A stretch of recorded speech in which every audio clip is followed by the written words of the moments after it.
9. Ignition sequence starts. 6, 5, 4, 3, 2, 1, 0. Liftoff. Liftoff. Liftoff. 32 minutes past the hour. Liftoff on Apollo 11. Roger, Tower.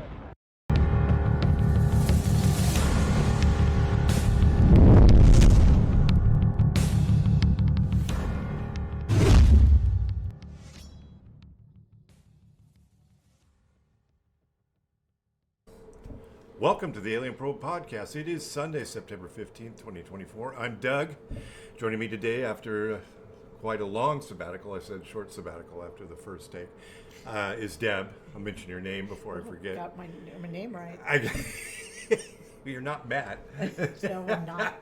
I had Matt yesterday. We had it all set up with an author for a new book coming out, and which I'm not going to plug the book because he... Yeah, you show him. Because he never showed up. He never. We were doing via Zoom, and he never came on. So something went wrong. Something went wrong. I didn't exactly get an apology letter. I got ghosted. So it doesn't happen very often with us. You probably realize how unprofessional we are at the last minute. His PR firm, he's like yelling at his PR firm as we speak. This is an hour I'll never get back. Yeah. And we're not giving it up. Something Deb says all the time. That's right. It's an hour I'll never get back. Today we're going to be talking about Stranger at the Pentagon. Actually, it's over there. And it's about a gentleman that came from Venus to help Earth solve their problems. And I don't think he did very well, but allegedly it's a true story. It's out there in the UFO community. It's in fact, MUFON Matt suggested it yesterday after we sat here for 45 minutes and talked about my upbringing, but we didn't record it, luckily for you guys. Would you like me to turn off the air conditioner? Yeah, you want to turn off the air conditioner? Okay, why don't you chat for a minute while I turn off the air conditioning? While Deb's turning off the air conditioning, which means we're going to bake in here while we're doing this, we'll talk about Stranger at the Pentagon. And it was written by Frank Stranges, and we're going to bring him up here. You'll see in the corner, there's Frank. This was originally authored in 1967. So I think this thing's from the incident beginning is probably from 55 or 57 or something like that. But it'll come. We'll be sure to bring it up.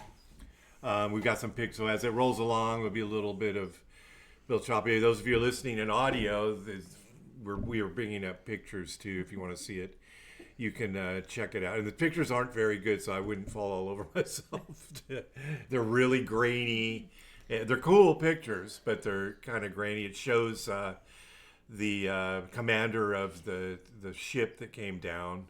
Valiant Thor is his name, and we're going to call him Val throughout the course of the discussion. So goes through the various chapters, and then Dr. Frank E. Stranges, founder and president of the National Investigations Committee on UFOs. In addition, he is the president of International Evangelism Crusades, a worldwide Christian denomination and International Theological Seminary of California.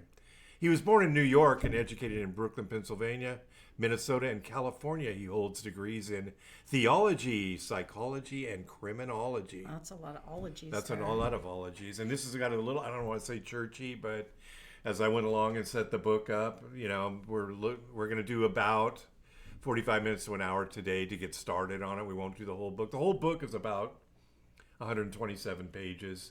It's an easy read, but those of you who want to just kind of listen to it and have Deb comment about how the fact that religion and UFOs should never meet. So here we go. Okay, well, I mean, he has a degree in theology, so I guess we would get some religion in there somewhere.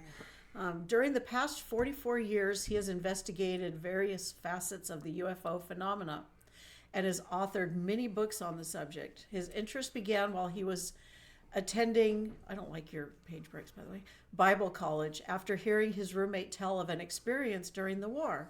He was told that the squadrons in which his roommate was flying was buzzed by several UFOs during the debriefing The pilots were told they had seen nothing unusual. Sure. As is typical, after confirming the story personally with the other members of the flight team, Dr. Stranges began serious inquiry into the fascinating subject of UFOs. Dr. Stranges is an assistant deputy director of the California State Marshals Association and the chaplain of the American Federation of Police. Numerous affiliations with law enforcement, scientific, religious, and public service organizations. And if you keep spinning that chair, you're going to crush my knee. And attest to his dedication to community service.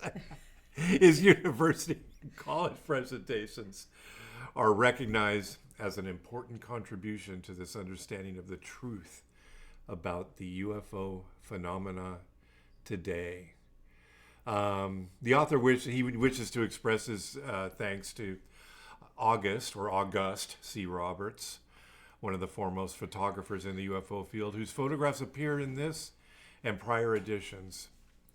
Also, my deepest thanks to Robert Hover, editor, publisher, author, for his keen insight revealed in his contribution to this volume. Mr. Hover is indeed one of the few men in this generation who sustain the ability to receive truth and light as few men do today. When one reads his contribution, one knows beyond question that his information has not originated from an earthly source. Wow. This book is dedicated to Julie A. Corcoran, whose unselfish efforts helped greatly in the separation of fact from fiction, and who spent many, many hours perfecting the vehicle before it had been placed in your hands. My one true love, this is for you. That's from me to you, Deb. Yeah. The Valiant Thor landing. Okay, what am I reading? Where are you? Oh, that's just the title of the first chapter, or the. You know what you're reading is the picture. Oh, okay. Yeah, every once in a while it gives the. The plate number. Or yeah, whatever. see, there's the UFO. There's Val's UFO. Okay. Not Val Kilmer. Val Thor. Val Thor. And then there's some UFOs frequently, and that was an actual black and white picture, but they did a terrible job of, bringing it to the book. So that's what's going on there. Okay. Anyway. So we're going to Project Blue Book. Yeah.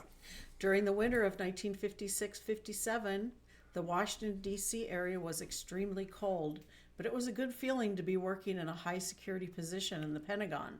I lived only a short distance away in Georgetown, the old section of the nation's capital. Senator J.F. Kennedy lived on O Street, just a block away from our house on Prospect. During a successful tour with the U.S. Naval Ceremonial Honor Guard, we had met with astronauts Glenn Cooper and Wally Schirra, Glenn, Cooper, who were, I should know that, who were the first wave of successful space travelers, we think. Also, we had visited the Tomb of the Unknown Soldier numerous times. It seemed that every time a visiting dignitary came to Washington, they lay a wreath on the tomb. We had met the Queen of England several times at the airport. As these were some of the duties I performed as a young officer in the Navy. We're going to get some Dr. Stranges. You try to look up Dr. Stranges. And it takes you to we're going Marvel. Doctor Strange. Yeah, and Thor and and then you got Thor and Dr. Strange. It's kind of doing the, digging into this was a little challenging. After carrying the 2-star flag at the funeral of my late uncle, Rear Admiral Richard E. Byrd, I was recommended for a security clearance. Wait, his late uncle was Richard Byrd? Did you just say that? Says that right there. I did not know that. That's interesting. I was recommended for a security clearance and was granted a top secret clearance after a lengthy 6-month background study, which was completed in 1957. After being transferred to the Chief of Naval Information, Chinfo. I love that. Chinfo. I'm part of Chinfo. I worked in the security clearance section before being indoctrinated into the branch office of the Air Force called Project Blue Book. It was a joint service office, that is 2 Marines, 2 Army, 2 Navy, and 3 Air Force officers. The work was routine. Am I supposed to know? Opening incoming mail, sorting it, was while I was attending seminary school that I first heard about what were then being called flying saucers, and while others around me might have laughed, I felt I had an open mind and sincerely wanted to learn the truth like we all do. What I found was that astute men of authority had gone on record as being among those in the world that have admitted the presence and reality of the unidentified flying objects. Men such as Captain Eddie Rickenbacker, who said flying saucers are real. Too many good men have seen them, men that do not have hallucinations. I'm going to set up another picture because this is Dr. Harley Bird, and I don't know. He says he's Richard Bird's. I don't know who Harley Bird is. The forward was by Dr. Harley Bird. Okay, I gotcha. All right. So Henry J. Taylor asserts that during his research to determine whether flying saucers actually do exist, and if so, where they have come from, I was actually stumped by the conflicting reports of eyewitnesses until I found there are two mysteries in our skies instead of one. One mystery involves our development of secret weapons, but the other is not revealed by earthly interpretation. Air Chief Marshal Lord Dowding, Commander-in-Chief of the Royal Air Force, stated, "I am convinced that these objects do exist. They are not manufactured by any nation of this earth. The United States Air Force to this date has denied the very existence of flying saucers. Therefore, the term unidentified flying objects has been introduced and carried through. They evidently are not too certain as to the whys and wherefores, or are they?"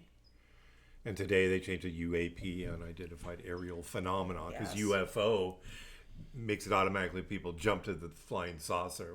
It's like, okay, so they had to change the name. The late Major Donald Kehoe, the renowned director of the National Investigations Committee on Aerial Phenomena, NCAP, made a thorough investigation of the subject. Major Kehoe, as a result of his investigation, offered much information. He stated that flying discs actually change colors in the sky, and it is proven. To affirm this, he states, our daytime periods During our daytime periods, scores of metallic-looking discs have been seen to change color during maneuvers. Our typical report in 1950 described an encounter near Lewisburg, West Virginia. Two round silvery discs. God, how many times have I stated those words on this podcast?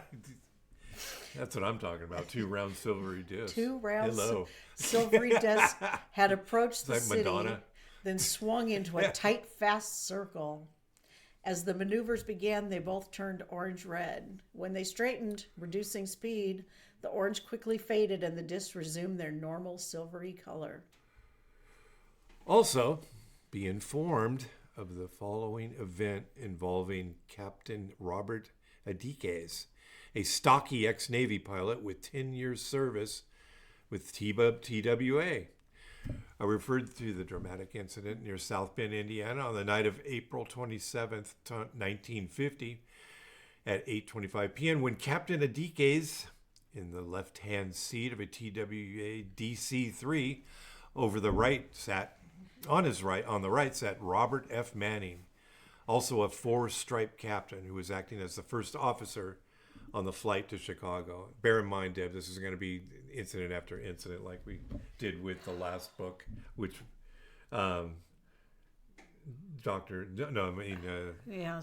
Adamski's book.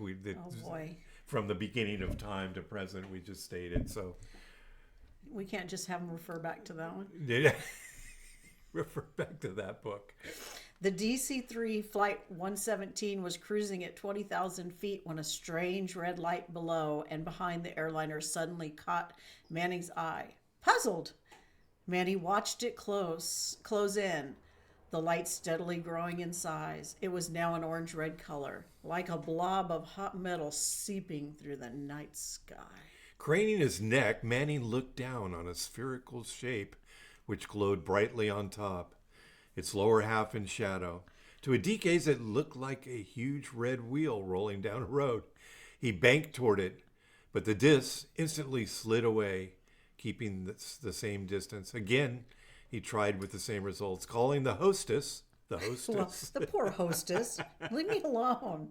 Gloria Hinshaw.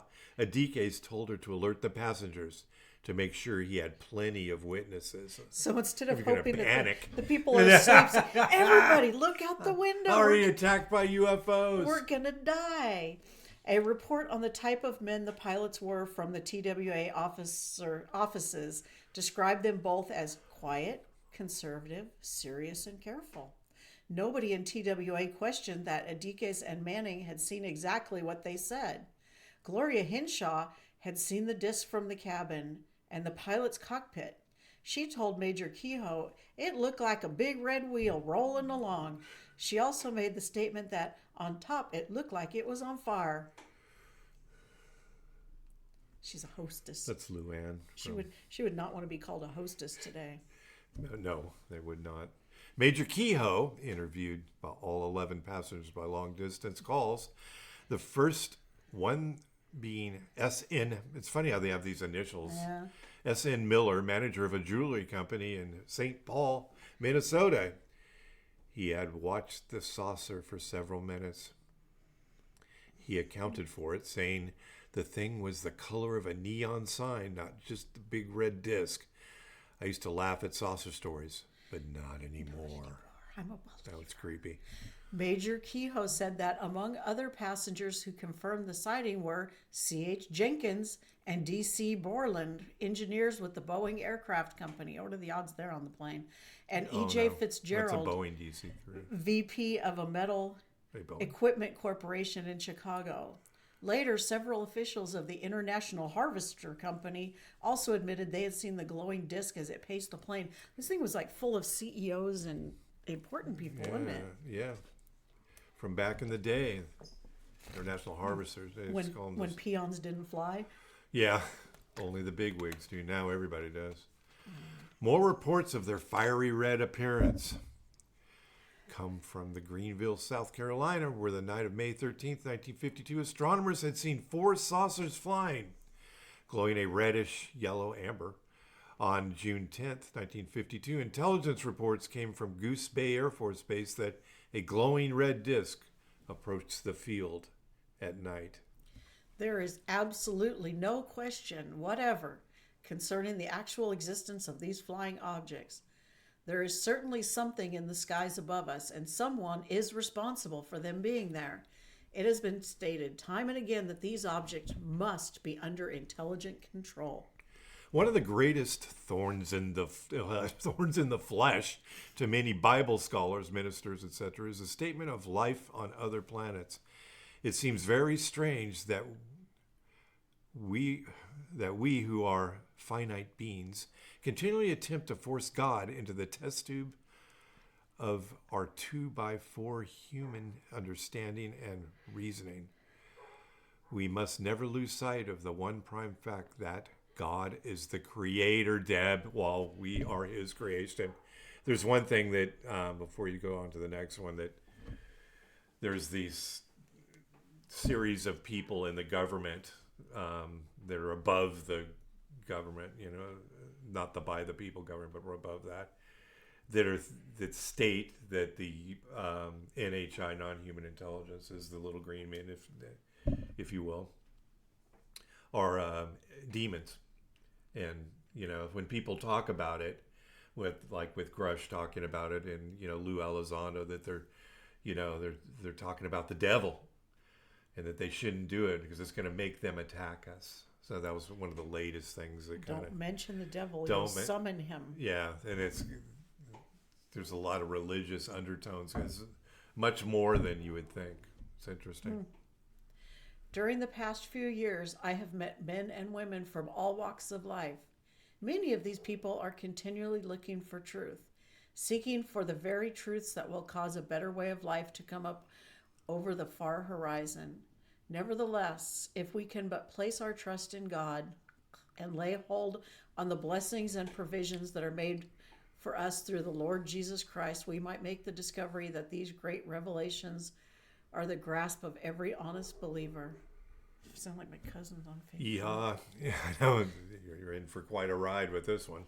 In the following pages, as you carefully study the questions and answers supplied by me by this friend from outer space, you will find that, unlike many other contact stories, Val does not minimize the fact that Jesus Christ is the first and the last, the Alpha and the Omega, and the beginning and the end. That is the one reason why I believe that Val, and we're going to call him Val, not Vi, has spoken the truth and nothing but the truth concerning the mission to his wayward planet. I don't understand why they call it Vi. Almost thought it was a typo when I read through this at first. So Is it, whichever way, it doesn't mean anything. I know. Well, Val, Valiant is his name, Valiant Thor. So why don't they call him, hey, Val? Eva? Val. Eva?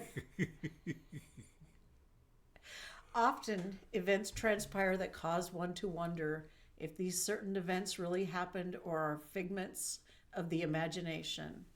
Then one begins to ponder the facts that have caused an experience to really live.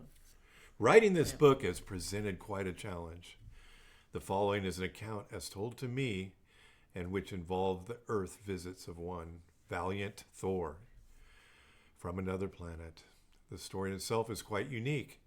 Many have read of this unusual visit at the Pentagon and have likewise claimed to have first-hand information that this event did in fact take place. Yeah. At the same time, there are those who choose to accept this account as something that could not possibly have taken place because of the intense security at the Pentagon. I gave you this section on purpose.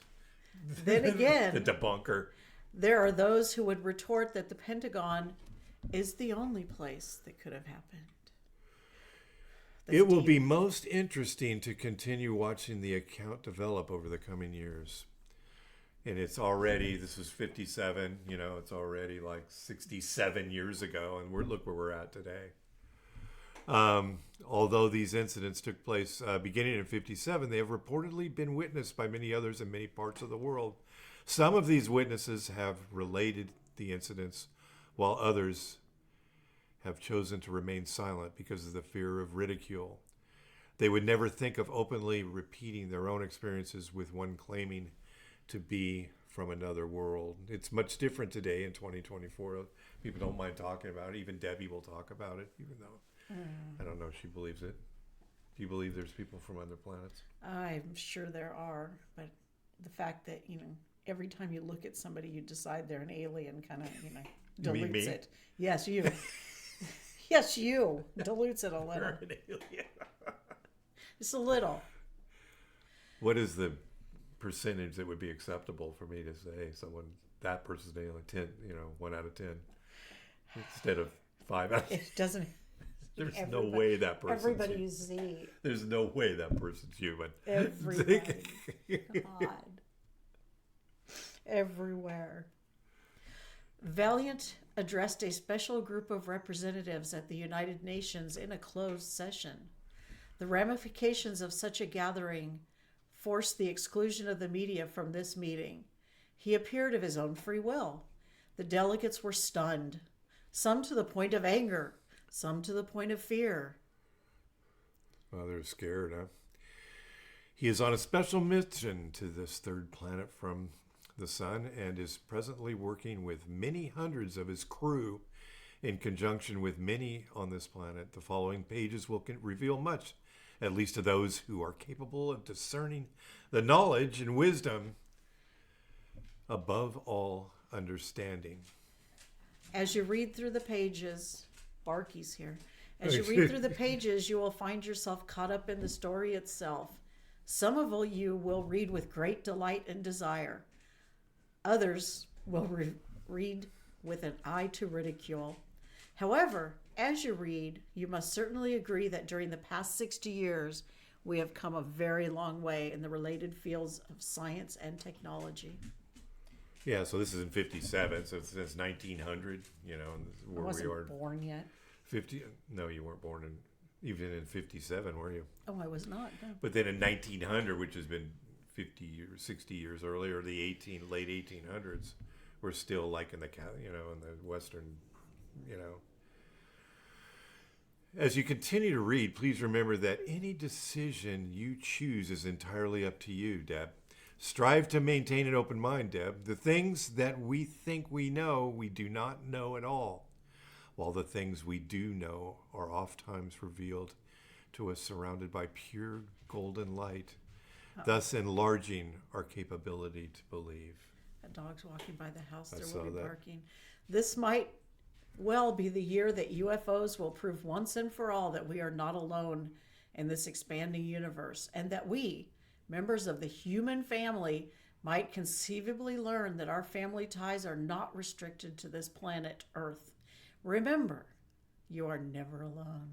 To those who have the eyes to see and the ears to hear, I say, God bless you. To all others, God help you. Whoa. We are family. God help you. Hello, Frank. How are you? Okay, this is The Landing. This is the chapter, The Landing, or the discussion from, this is the title. Hello, Frank. How are you? That greeting will forever be etched in my memory. It always brings me back to that cold day in December 1959, a day which changed my life forever, and one which I will recall as if it were yesterday for the rest of my life. That day began a journey which continues, and one which endures even to this writing. The story began centuries ago with the first reconnaissance exploration, it took me a minute there, voyage, which confirmed that there indeed was life on this third planet from the sun. There had been occasions which presented a dilemma to both the observed as well as the observer. These included several pilots being beamed into the ship in order to save their lives. This is a far cry from the first incidents of men throwing rocks in an attempt to repel the ship. It was during 1945 that the Earth was surrounded by 100 ships in order to protect the fragile atmosphere which surrounds it. A chain atomic reaction could easily have resulted because of the separation of the elements of the air. Earth could have been destroyed, thus creating many problems, a ripple effect, so to speak, throughout the universe. After reporting the observations of various voyages, several recommendations were made. The first was that an aerial display be performed in order to provide evidence of the physical existence of life as is known here on other planets in the solar system.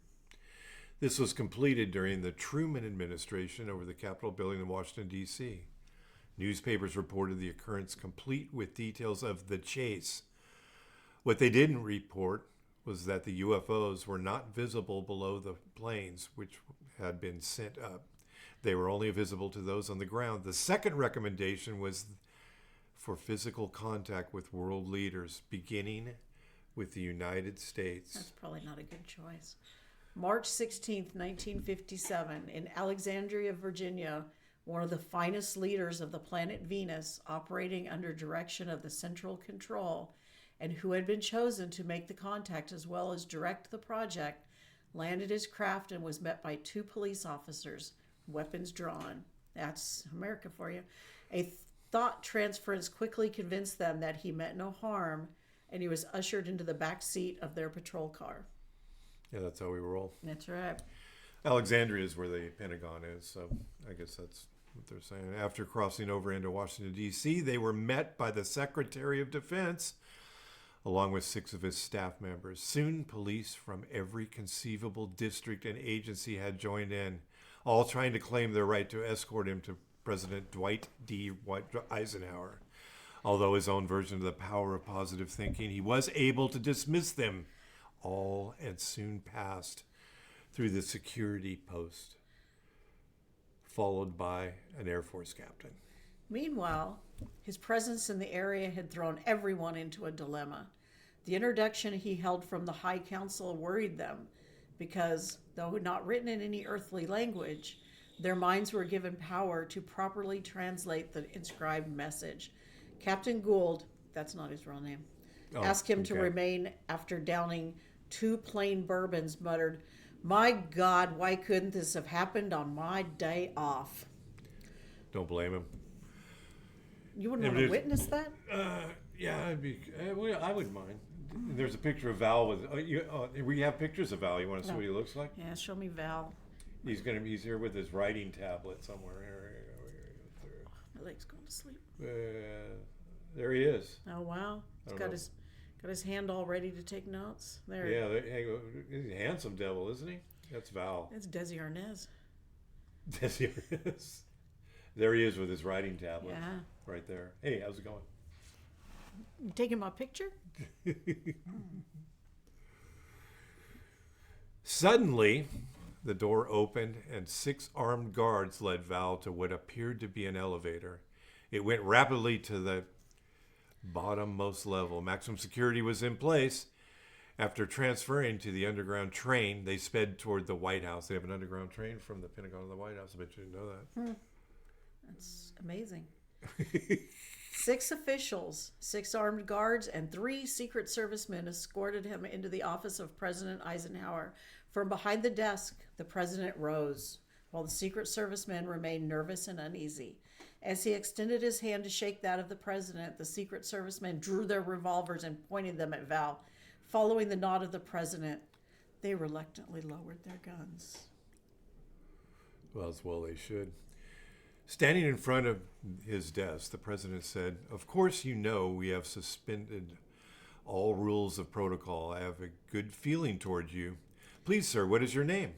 He replied, "Valiant." "And where do you come from?" "I come from the planet your Bible calls the morning and the evening star." "Venus?" "Yes, sir." "Can you prove this?" he asked. "What do you constitute as proof?" He quickly retorted, "I don't know." "Will you come with me to my ship?" No. He answered with a quizzical look and said, "My friend, I cannot. No, we're not taking the president to a spaceship. I cannot come and go as I please. There are others to be considered. There are committees to be consulted and security measures to be adhered to. Please spend some time with us here. Let's get better acquainted. Learn more about one another." Wow. Val and friends at backyard meeting in Highbridge. Was that a? Hang on, yeah, that's the picture. That's Val and friends. It is That's backyard with his meeting. writing tablet. That's in New Jersey. There's Val and friends. In New Jersey. He is. Okay.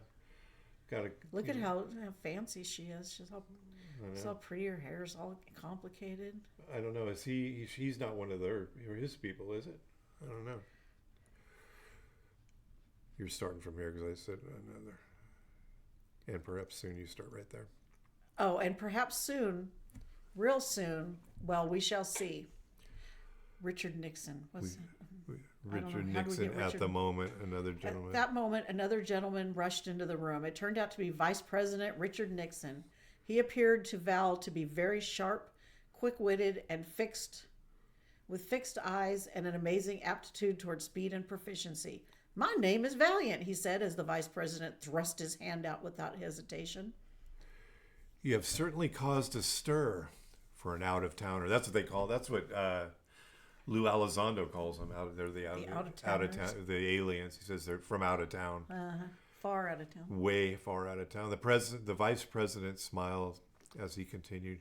"Of course, we are not totally convinced of anything just yet, but suffice it to say, we are checking and double-checking everything you say and do. When Sergeant Young from Alexandria radioed in and stated that you had just landed in a flying saucer, we thought," he continued, "Sergeant Young has flipped." "Say, were you in on that UFO flap over Washington? You certainly had us in a dither, if you were." Wow. After assuring them that this planet had been under close scrutiny for hundreds of years before the 1945 bomb blast, and with his special letter still in the slightly quivering hand of the president, he was requested to follow the Secret Service back the way they had come, to the Pentagon and into a beautifully furnished apartment where he would spend the next 3 years. Oh, wow. He's got an apartment, 3 years free rent. Yeah. Not bad. Fortunately, he was prepared for such a lengthy visit and kept in constant communication with the starship. There were many occasions during which he teleported himself in and out of the quarters, often exercising trance imagery to cause the security guards to visualize his face on a non-existent ID badge. Wow. Soon after his arrival, Together with 3 members of his crew, he joined a convention in the backyard of the home of Mr. Howard Menger in Highbridge, New Jersey. The month was April 1957. A certain group of individuals who are interested in UFOs were meeting that day. Val and his crew members, Don, Jill, and Tanya, had changed into the same type of clothing worn by their Earth friends. So he brought them some dates, huh? Yeah. I mean, was Tanya and Jill, where'd they come? Oh, they're Earthlings? They're his crew members, Don, Jill, and Tanya. They changed into the clothing as like worn by their Earth friends. Well, let's see. So maybe that's Tanya. There's Val, Don, Jill, and Tanya. Okay. Oh, wow. Those are all aliens right there. They're all aliens right there. Right there. You heard it here first, guys. Mm-hmm. That's interesting. You're here. The meeting was very interesting. Hang on, I'm trying to find my cursor. Okay, the meeting was very interesting. These people were on the right track. He was dismayed to learn the undignified manner in which these people were treated by the press. Shocking. Nevertheless, these people were pursuing their beliefs, and this was good. A curious young photographer, August C. Roberts, snapped several pictures, thinking he was doing so without Val's knowledge. Uh-oh. The photographer seemed to be greatly troubled when he attempted to talk to him. Yet, it was those very photographs which were to bring me together with this unusual man on that cold December day. Holding the message from the High Council in his hand, the president stated that Val's offer to help the human family would upset the economy of the United States and could plunge her into the abyss of chaos. In brief, he politely told Val that the people of this planet were not ready to cope with such conditions that would come into existence if the recommendations of this unearthly visitor were put into action.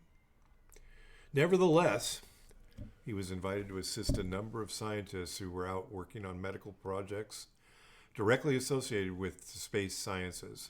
He allotted time to acquaint the leaders of the United States with his suggestions was limited to 3 years. During this time, he refused to advise them regarding a certain bomb in the sky, which we now know as the Star Wars system. Miracle garment.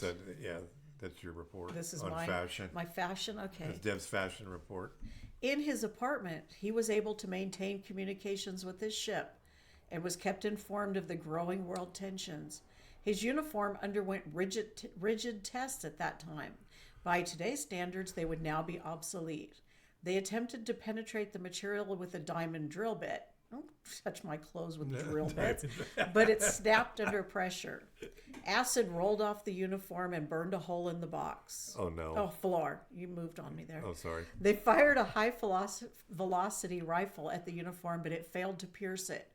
The report to the president read, physical appearance, soft silver and gold, lustrous, fabric unknown, yet quite resilient, obviously. Weight 6 ounces total, including boots.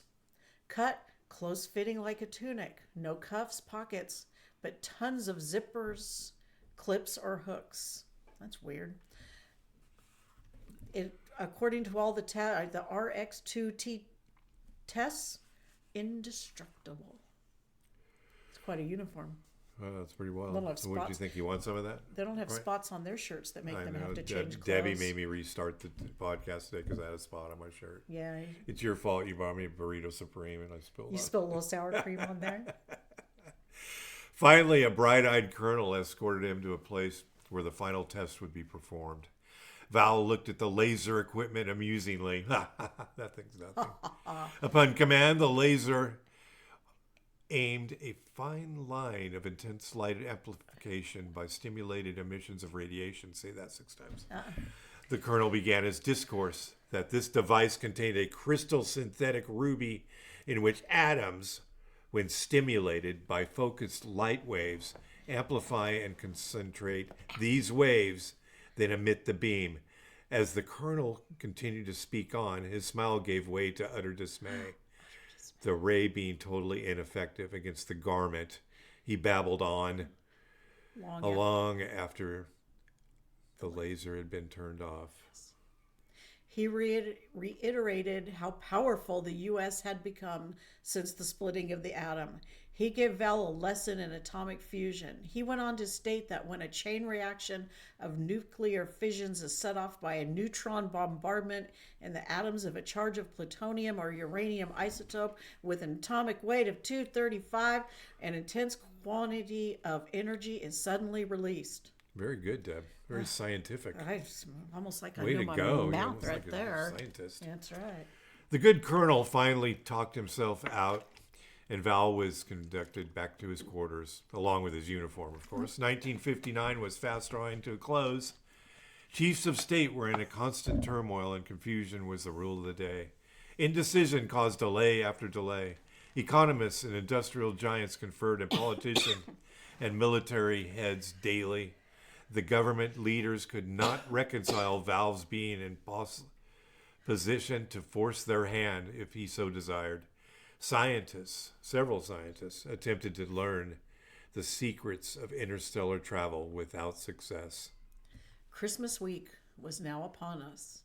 I had been busily presenting a series of scientific lectures and speaking at a number of churches in Washington, D.C.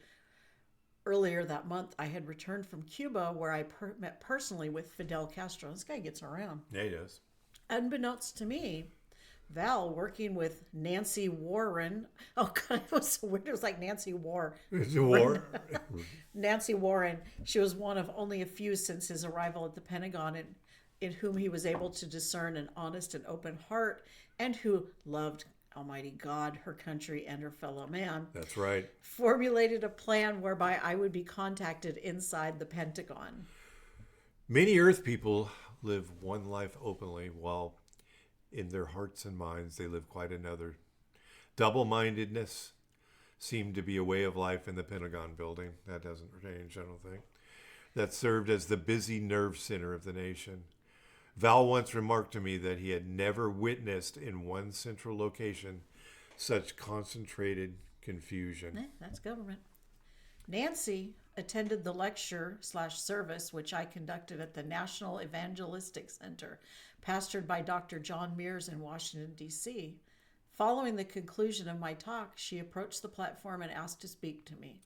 Strangely enough, the photographer in New Jersey had given Val's photographs to me, and I had been displaying them at my lectures ever since. I had no personal knowledge of them other than what I had been told by the photographer. When she was unable to grab my attention while I was signing copies of my book, Saucerama, she showed her Pentagon ID and got my attention quickly, to say the least. We borrowed the pastor's study, and she asked me if I would like to meet the man in the photographs personally. Of course, I answered with a resounding yes. She then asked if I could follow instructions to the letter, to which I replied that I could, and she told me to meet her at the curb in front of my hotel at 8 a.m. the next morning. Why don't you just go back to her hotel with her? I don't know. I know. Nancy arrived precisely on time, and thus began the journey which at times would seem unreal, but which later would prove beyond doubt that there is truly life in God's universe. Those of you familiar with the Pentagon know that the normal traffic flow approaching it is to the right. I didn't know that. We drove to the left. I knew then that something strange was going on. We had to stand in line to pass by a security guard. First one, then a second. Visualized an identification badge on my lapel. So it just like appeared. It appears, yeah, through mind control. Ooh. This utterly amazed me, and I felt that any minute I would be picked up, handcuffed, and thrown into some jail somewhere. That, of course, was only my imagination and anticipation what was about to take place. Nancy left me standing in front of the door, which contained no markings, an unmarked door. As the door opened, I walked in and stood on the threshold. My stocky form, shifted from one foot to the other as I cleared my throat. The three men in the room were completely unaware of my presence and ignored me. I was puzzled, to say the least. Later, I'd find out that Val had clouded their minds and rendered them oblivious to the entire session. They continued with their work. The stranger appears, being a minister of the gospel of Jesus Christ, as well as a student of the Bible for many years, coupled with my experience as a special investigator. Well, he's reading his resume through this whole thing. I felt as though my senses were functioning properly and that I knew exactly what I was about to do. I was on my guard for fakes and frauds. As we always should be. That's right. In walked a man, about 6 feet tall, perhaps 185 pounds, brown wavy hair, brown eyes. His complexion appeared normal and slightly tanned. As I approached him and he looked at me, it was as though he looked straight through me, that's all in caps. With a warm smile and extending his hands, he greeted me by name. Hello, Frank. How are you? That was like from the beginning. That's where you met him. His genuineness astonished me, but quickly I understood. As I gripped his hand, I was somewhat surprised to feel the soft texture of his skin, like that of a baby butt, with the strength of a man that silently testified to his power and intensity. His voice was very strong and mellow. It was filled with purpose and character. I again looked around the room to see whether the other men would say or do anything. They were still working as if I weren't there. They didn't care about his resume. You know what I mean? We know you. You're a investigator and theologian. Yeah. I noticed that There's Frank. I noticed that he was wearing the same type of clothing as I. When I asked if he possessed any other clothing, he said that he had given several officials a garment so that they could run tests on it. He then proceeded to a closet and produced a one-piece suit that glittered as the sun, which streamed in through the window, hit the fabric. I thought that it looked like liquid sunshine. I asked him about the material from which it was made, and he answered, "It is made of a material not of this earth." Ooh. The general appearance of the suit was all one piece, even down to the boots. It contained no buttons, zippers, or snaps. I asked him how it was held together. He demonstrated by holding the front together and passing his hand over it as if to smooth it out. I could not even locate the opening to which it held together by an invisible force to help. So that's kind of where we're going to wrap it up today. Okay. There's the next chapter, To Help Mankind. That's just kind of, it's very, I don't know, religious. I said churchy, but I think it's kind of, I don't know, it has a religious undertone. Well, he has That's his thing. his degree in theology, so he's, Yeah, so it's understandable. That's where he's, where he's most comfortable. I'm pretty sure it goes. I don't want to say it gets better. That's fine, but I think it tells a good story as it goes along. So can't wait to hear it. That's how we kick it off. So thanks for listening to the latest episode of the Alien Probe Podcast. We welcome comments, questions, and requests to alienprobepodcast@gmail.com. Visit us on Facebook. And check us out Instagram at Alien Probe and our website, alienprobe.net, Twitter, Alien Probe Pod, YouTube, Alien Probe Podcast, and also Rumble. Check us out on Rumble, like and subscribe. Hi. Thanks, Deb. We're going to wrap it up, and thanks for joining in. We'll see you on part 2. Yay.